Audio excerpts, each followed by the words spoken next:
आप सभी का हमारे YouTube चैनल पर स्वागत है। जैसा कि हम बात कर रहे हैं बीएड वर्सेस बीटीसी विवाद 11 अगस्त 2023 से ये जो आर्डर आया था उसी आर्डर को लेकर सुप्रीम कोर्ट पर क्लेरिफिकेशन की जो डेट लगी थी 11 जनवरी 2024, अर्णव घोष जो पश्चिम बंगाल के हैं, बीएड हैं, उन्होंने 11 अगस्त 2023 का जो ऑर्डर आया था उसके लिए क्लियरिफिकेशन उन्होंने डाली थी, जिसके लिए special bench chief justice of India ने गठित की थी, जिसमें सुधांशु धूलिया जजेस थे और दूसरे जज थे तो हम बात करें जो noble justice Sudhanshu Dhulia sir और जस्टिस अनिरुद्ध बोस सर की बेंच पर लगा हुआ था।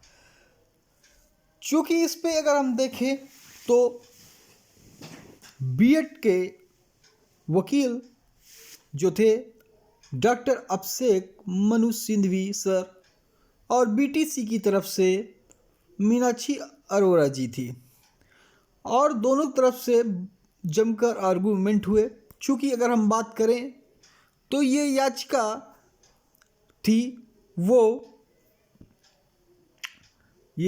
थी जो 11 अगस्त 2023 का जो फैसला आया था, इसी डेट को लागू करवाने के लिए याचिका जो अर्णव घोष थे पश्चिम बंगाल की, उनकी तरफ से डाली गई थी।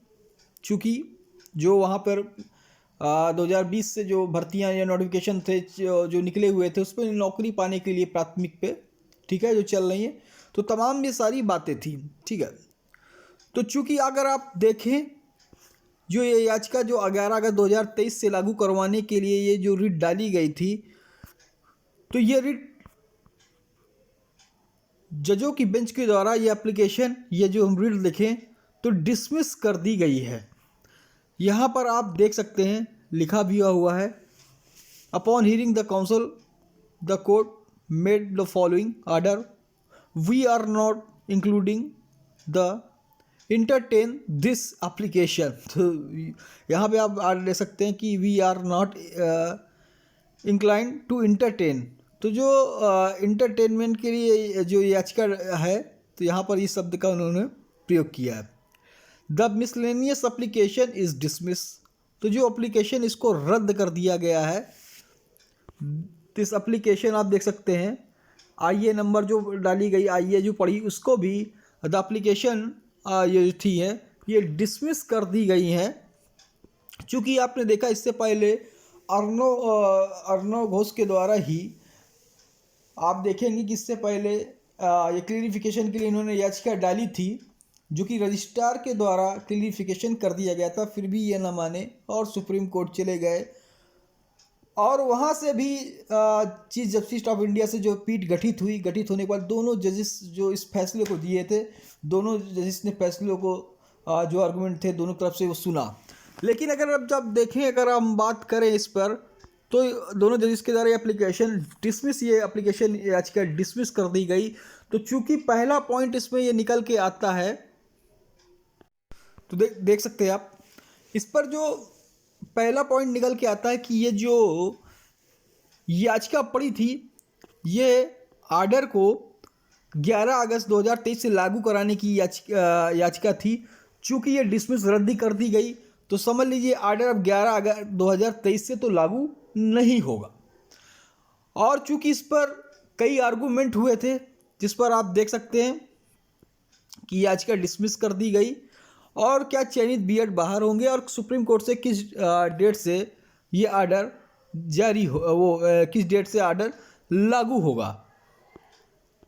तो आप यहाँ पे पहला पॉइंट देख सकते हैं कि पहली बात 11 अगस्त 2023 को जो ऑर्डर आया था, इस डेट के लगाने के लिए अर्णव घोष की याचिका डाली गई थी और दोनों जजेस के इस याचिका को खारिज कर दी। इससे पहले रजिस्ट्रार की तरफ से भी इस पर क्लैरिफिकेशन हो चुका है, अब दोनों जजेस के द्वारा हो चुका है, तो अब सारे रास्ते बंद हो जाते हैं क्लैरिफिकेशन के, ठीक है।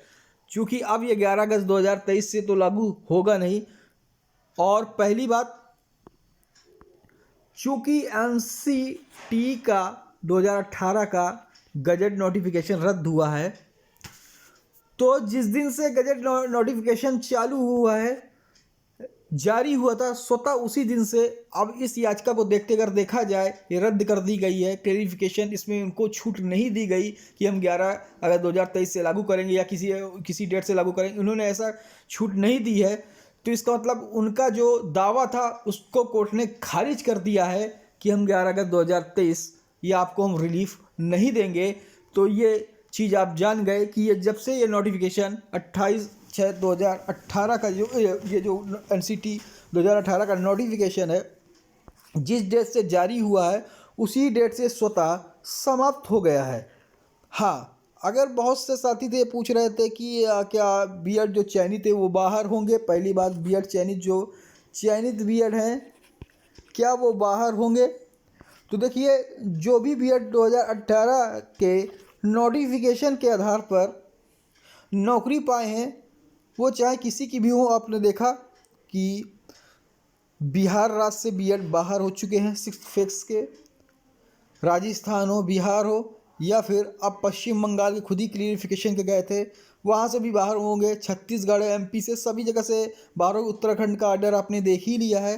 तमाम सारे आर्डर जो भी हाई कोर्ट ने दिए हैं वो 11 अगस्त 2023 के आर्डर को देखते हुए दिए हैं कि जब नोटिफिकेशन, वही आज सुप्रीम कोर्ट की जो 11 जनवरी को जो डेट लगी थी, उस पर बेंच जो बैठी थी 3 बजे से, उन्होंने भी उनकी मांगे, अर्नब घोष की मांगे नहीं मानी। जो उनकी प्रेयर थी कि इसको 11 अगस्त 2023 से लागू किया जाए और उसके पहले सभी भर्तियों में राहत दी जाए, तो सुप्रीम कोर्ट ने नहीं माना, उनको राहत नहीं दी और उनकी याचिका आइए जो भी थी उसको डिसमिस कर दिया, रद्द कर दिया। अब इसके भी इनके रास्ते बंद हो चुके हैं क्लियरिफिकेशन के।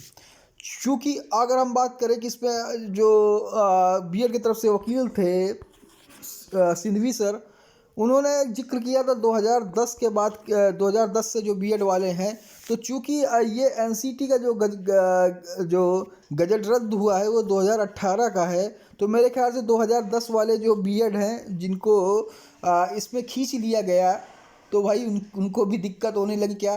तो चूँकि 2010 के जो बीएड वाले, उनको तो नहीं छुआ जाएगा, क्योंकि जो एनसीटी की 2018 की गाइडलाइन रद्द हुई है। और एनसीटी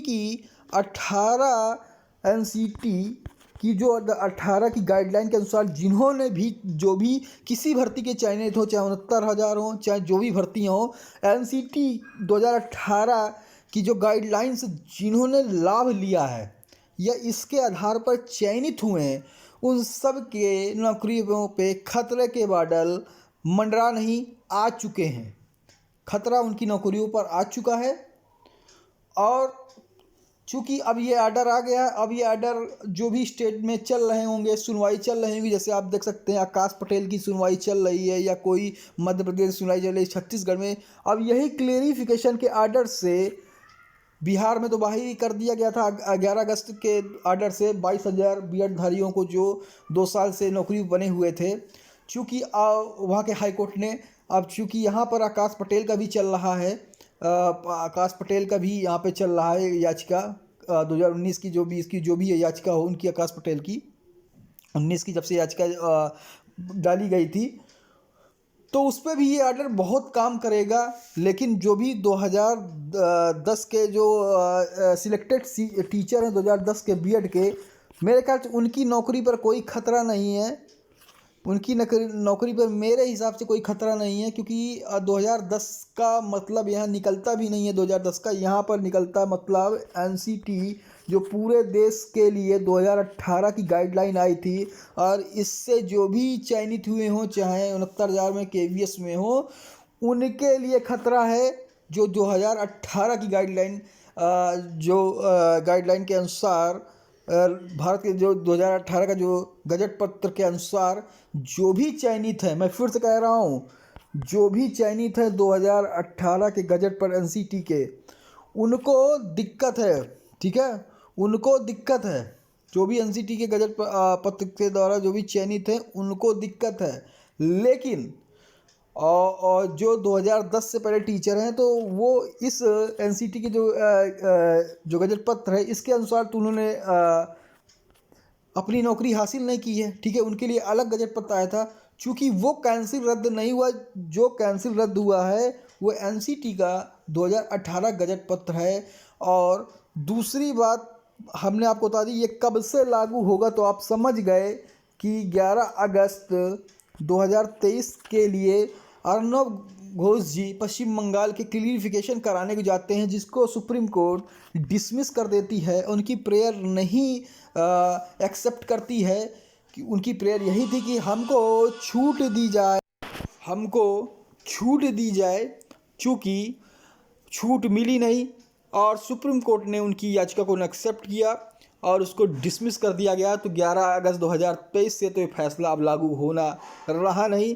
जिस वक्त से एनसीटी का गजट जो गजट 2018 का था वो अस्तित्व में आया था, उसी दिन से ये रद्द हो गया, ठीक है।